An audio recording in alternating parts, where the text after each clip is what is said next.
a converted British family sheltering a Christian missionary from the persecution of the Druids, is a painting by William Holman Hunt that was exhibited at the Royal Academy in 1850 and is now in the Ashmolean Museum in Oxford. It was a companion to John Everett Millais's Christ in the House of His Parents. Both artists sought to depict similar episodes from very early Christian history, portraying families helping an injured individual. Both also stressed the primitivism of the scene. Subject: Hunt's painting depicts a family of ancient Britons occupying a crudely constructed hut by the riverside. They are attending a missionary who is hiding from a mob of pagan British Celts. A Druid is visible in the background on the left, pointing towards another missionary, who is being taken by one of the mob. A stone circle is noticeable behind the missionary but is visible only through gaps in the back of the hut used by the Christian family. The contrast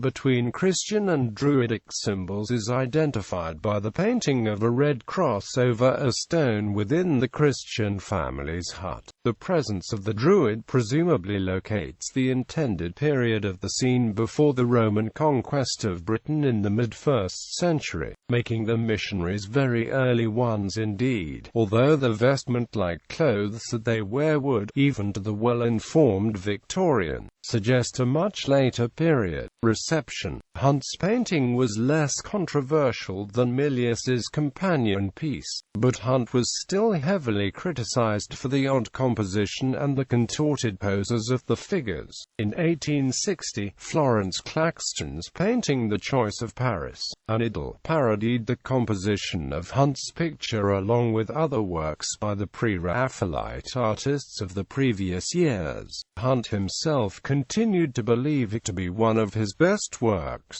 In 1872, referring to the painting as the early Extians, he wrote in a letter to Edward Lear, stating that, "Sometimes when I look at the early Extians I feel rather ashamed that I have got no further than later years have brought me. But the truth is that at 20, health, enthusiasm and yet unpunished confidence in oneself carries a man very near his ultimate length of tether."